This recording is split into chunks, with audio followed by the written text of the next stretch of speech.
Hey, I'm Shay and welcome back to my channel, Books with Shay.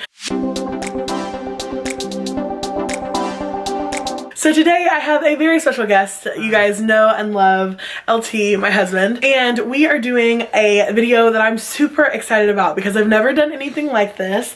I've never gotten to choose his TBR, but this is my wife chooses husband's Black History Month TBR. So I'm going to choose LT's TBR so that he can get some diverse reads in February for Black History Month. So all of these are books that are by Black authors. Some of them are specifically about the struggle, but most of them are just fun in order to introduce him to authors that he might actually enjoy reading in the future, and kind of a fun way for him to get more diverse reads into his reading diet. So without further ado, let's get into the books that I have chosen for LT for his February TBR. Yay! So for the first one, it should come as no surprise to any of you because I've been talking about for a while that I really want LT to read this book. But the first one I chose for him is Children of Blood and Bone by Tomi Adeyemi. I read this last year and absolutely loved it, and the whole time I was thinking LT would totally love this.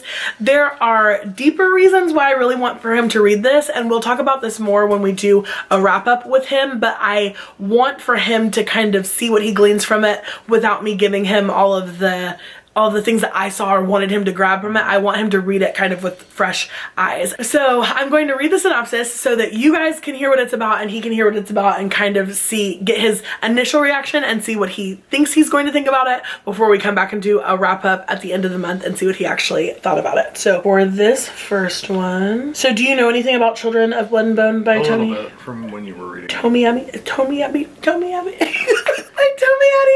What do you know about it? That it's set in Africa, right? It is. Well, it's like African folklore inspired, but it's yeah. not. It's a like high fantasy, so it's not set fantasy. Yeah, okay. on Earth. So I like high fantasy based on African folk. Okay, yeah, like what you just said. There's a magic system, something based on white hair. Yeah. But I can't remember exactly if people who have magic have white hair or if it's the other way around or something. But Good, you know more than I thought you did. yay. So let me read you the Goodreads book description. Sweet. They killed my mother, they took our magic, they tried to bury us, now we rise. Zaylee Adibola remembers when the soil of Orisha hummed with magic. Burners ignited flames, tiders beckoned waves, and Zaylee's reaper mother summoned forth souls. But everything changed the night magic disappeared. Under the orders of a ruthless king, magi were killed, leaving Zaylee without a mother and her people without hope. Now Zaylee has one chance to bring back magic and strike against the monarch. With the help of a rogue princess, Zaylee must outwit and outrun the crown prince, who is hellbent on eradicating magic for good. Danger lurks in Orisha, where snow leoparders prowl and vengeful spirits wait in the waters. Yet the greatest danger may be Zaylee herself as she struggles to control her powers and her growing feelings for an enemy. Okay, yeah. I remember a little bit more now. I'm pretty excited about this one. I guess we'll maybe rank what he's the most excited about to least excited about. So far, are you the most excited about? So far, I'm the most and least excited about this one. Okay, perfect. So after he reads Children of Blood and Bone, he will be reading Children of Virtue and Vengeance. Now, I'm so excited because this is on my February TBR, so we are going to be buddy reading this together. I'm not going to give you guys a synopsis for that or you a synopsis for that because it is the second book in a series, so obviously the synopsis would have some spoilers for the first book, so I guess I'll package those together and let that be one for you. But he'll be reading both, I'll be reading the second one, we'll be doing a buddy read together, and I always love, he's my favorite buddy to read with. We're gross. We are indeed. The next book that he will be reading is The Sellout by Paul Beatty. So I really wanted to choose this book for LT because I know that it is technically a satire and that's right up LT's alley, but I think that it will really explore some deeper issues with our society. So let's go ahead and read, Luna, don't move the camera please. So let's go ahead and read the synopsis and see what he thinks. Hi. This is a biting satire about a young man's isolated upbringing and the race trial that sends him to the Supreme Court. Paul Beatty's The Sellout showcases a comic genius at the top of his game. It challenges the sacred tenets of the United States Constitution, urban life, the civil rights movement, the father-son relationship, and the holy grail of racial equality, the Black Chinese restaurant. Wow. Born in the Agrian ghetto of Dickens, on the southern outskirts of Los Angeles, the narrator of The Sellout resigns himself to the fate of lower middle class Californians. I'd die in the same bedroom I'd grown up in, looking up at the cracks in the stucco ceiling that have been there since the '68 quake. Raised by a single father, a controversial socialist, he spent his childhood as the subject in racially charged psychological studies. He is led to believe that his father's pioneering work will result in a memoir that will solve his family's financial woes. But when his father is killed in a police shootout, he realizes there was never a memoir. All that's left is the bill for a drive-through funeral. Fueled by his deceit and general disrepair of his hometown, the narrator sets out to right another wrong. Dickens has literally been removed from the map to save California from further embarrassment. Enlisting the help of the town's most famous resident, the last surviving little rascal, Hominy Jenkins, he initiates the most outrageous action conceivable, reinstating slavery and segregating the local high school, which lands him in the Supreme Court. Jeez, that sounds good. Like, really interesting. Yeah. So I have not read this. It has decent ratings on Goodreads of about 50,000 readers. It's rated a 3.77. So I normally, when I'm looking at Goodreads, I'm looking for a 3.5 or above. So this fits within that. How are you feeling about this read? I don't know as much about it, but it sounds really interesting. So I would say I'm second excited. Second most excited about this? Okay, so I'm excited for him to read this. I'm excited for the possibility of me reading it. I haven't decided if I'm going to or not, but I'm sure as soon as Oliver, how are you the one moving the tripod today? So I'm excited for him reading it, and I'm excited for him because I'm sure he'll tell me whether or not he feels like I should read it at that point. The next thing is a super popular book that took BookTube by storm that I'm so excited for him to read. Again, I have not read this, but it is on my OMR, which you guys will have heard about if you watch my last video or my 2020 resolutions video, and my February OMR is coming up soon, so you'll probably hear this again. But this is The Hate You Give by Angie Thomas, and I have heard so much about this book but have not read it, and I'm really excited to kind of have that experience with LT. So let me read you the synopsis. This is YA contemporary. So the first one, my favorite, was so YA contemporary in general is not his cup of tea, but I also think that he's thinking that contemporary means romance, and it doesn't always. Sometimes contemporary is just set in our modern day, in our modern world. That's that makes like more sense the basis of it. Name, yeah. So it's not necessarily a romance. I actually don't know if there's any romance in it at all, but I didn't choose this because it was a romance. And also, I don't know why you're hating on chick lit, because you actually really like it. Nope. He totally does. Okay, so Loki. Maybe a little bit. 16-year-old Star Carter moves between two worlds, the poor neighborhood where she lives and the fancy suburban prep school she attends. The uneasy balance between these worlds is shattered when Star witnesses the fatal shooting of her childhood best friend Khalil at the hands of a police officer. Khalil was unarmed.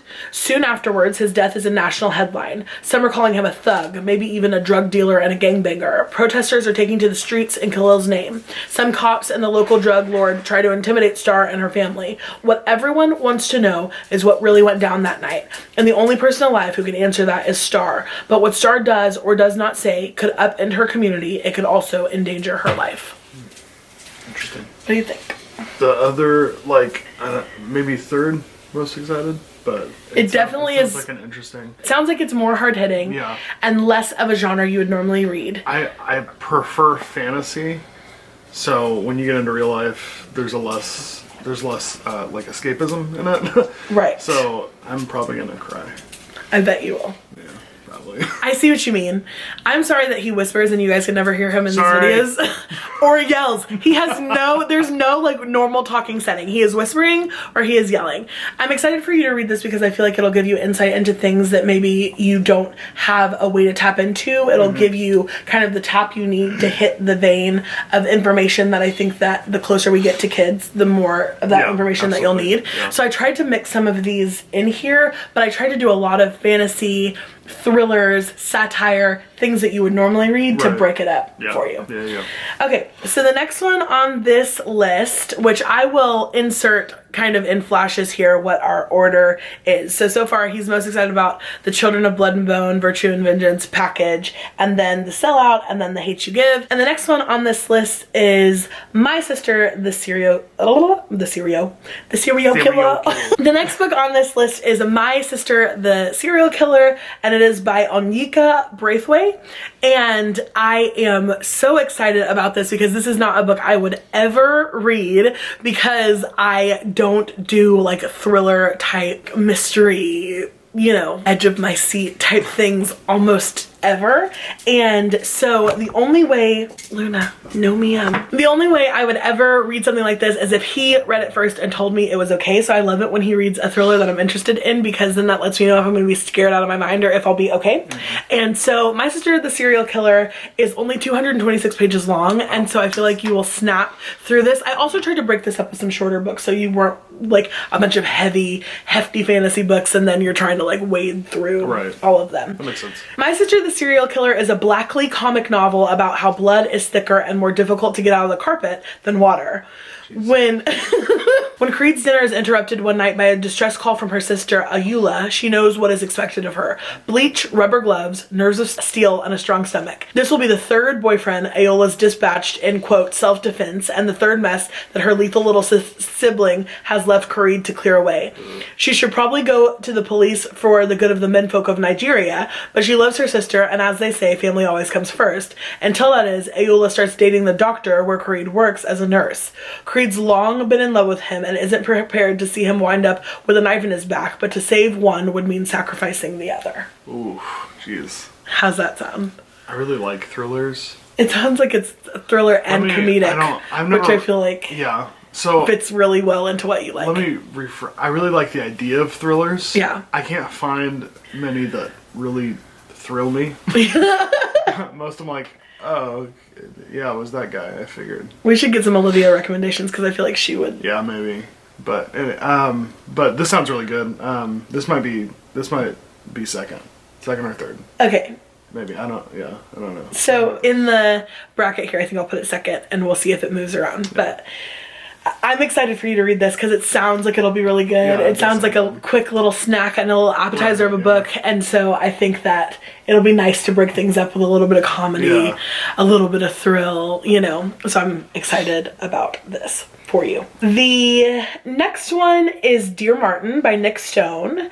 And so this one is often grouped with The Hate You Give when people talk about it. So I think it has a similar subject matter. Again, I haven't read this. A lot of these are on my TBR as well, but I wanted to, you okay, bud? I wanted to talk to you guys more about LT's TBR first, and so you'll hear a lot of these again on my OMR, but for LT's TBR, he'll be reading Dear Martin. Raw, captivating, and undeniably real, Nick Stone joins industry giants Jason Reynolds and Walter Dean Myers as she boldly tackles American race relations in this stunning debut.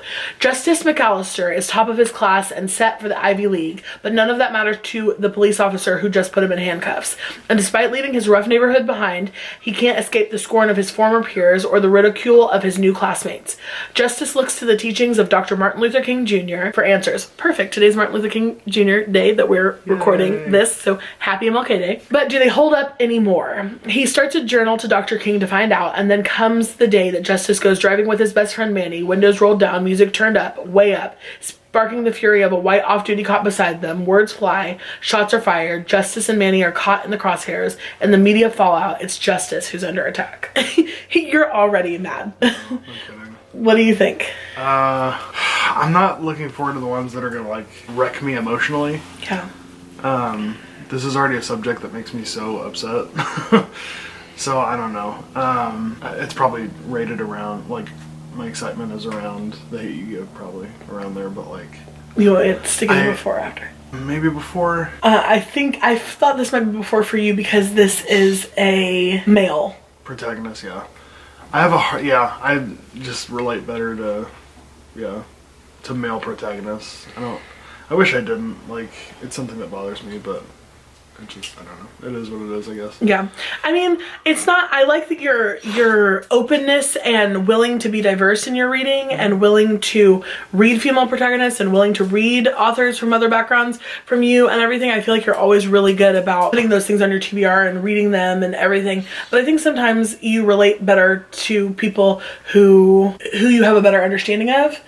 So who come from a similar place as you. And I think that a really good way to counteract that or to kind of attack that idea is by reading outside of your comfort zone on purpose, you know, which I think this TBR is great for that. So there's that one. And then no one's gonna make me mad. I feel like it probably is too. I like anyway, so next, even though LT might not admit it to you guys, he really likes reading poetry, and we like reading poetry together. We go on dates to coffee shops, get a cup of coffee, sit across from each other, read poetry, annotate it, and talk about it with one another, and it's one of my favorite things. I don't know if I like poetry as much as I just like R.H. Sin. Okay, so for that reason, I thought I should totally throw some R.H. Sin on this list. Yeah. LT loves R.H. Sin, I love R.H. Sin, and so I put on his TBR for this month, Whiskey, Words, and a Shovel, the very first one. There are 3 of them. Awesome. And this is a book of poetry, and its synopsis on the Goodreads page says, Whiskey, Words, and a Shovel is author R.H. Sin's first book of poetry. So you're going to enjoy his very first book of poetry, and I'm excited because I know you like him, I like him, and I think it'll be a good way to break up some of the heavier reads that you have for this month. Yeah, absolutely. Where would you rank this for level of excitement? 3, maybe. Okay. 2 or 3, but I'm gonna say 3. Okay, great. So I'll put it in there. So this is the very last one on this list. This is the one, I have not read this again, but I think that it's going to be LT's probably favorite that he reads because it's right in the vein of the type of fantasy that he reads, and that is The Fifth Season by N.K. Jemisin. I have heard fantastic things about this. It is definitely on my TBR, but I feel like this is right up LT's alley, and I definitely wanted to give him books that I thought that he may love, because this is more about introducing him to diverse authors than it is about just teaching him about Black history, although there are things in this TBR that will do that as well. And so I'm excited because I think he'll really love this one. Let's read it. So it says, this is the way the world ends. Again, 3 terrible things happen in a single day. As soon, a woman living in an ordinary small town comes home to find that her husband has brutally murdered their son and kidnapped their daughter. Meanwhile, Sanzi, the world-spanning empire whose innovations have been civilization's bedrock for thousands of years, collapses as most of its citizens are murdered to serve a madman's vengeance. And worst of all, across the heart of the vast continent known as the Stillness, a great red rift has been torn into the heart of the earth, spewing ash enough to darken the sky for years or centuries. Now Assun must pursue the wreckage of her family through a deadly dying land without sunlight, clean water, or arable land. With limited stockpiles of supplies, there will be war across the Stillness, a battle royale of nations, not for power or territory, but simply for the basic resources necessary to get through the long, dark night. Assun does not care if the world falls apart around her. She'll break it herself if she must to save her daughter. So it's kind of like a like post-apocalyptic dystopian. Yeah. So I, for some reason, thought this was fantasy. And somebody like the first rating I see here says yes, full 5 stars on this one because it's everything I want in a fantasy book. But the description sounded more like dystopian fiction, post-apocalyptic, less fantasy. So I'm excited to see where the fantasy plays into this one, because I feel like it's right up the alley of something that you might choose. Yeah, just, I might like it more, but I'm gonna give it maybe number 4. Okay.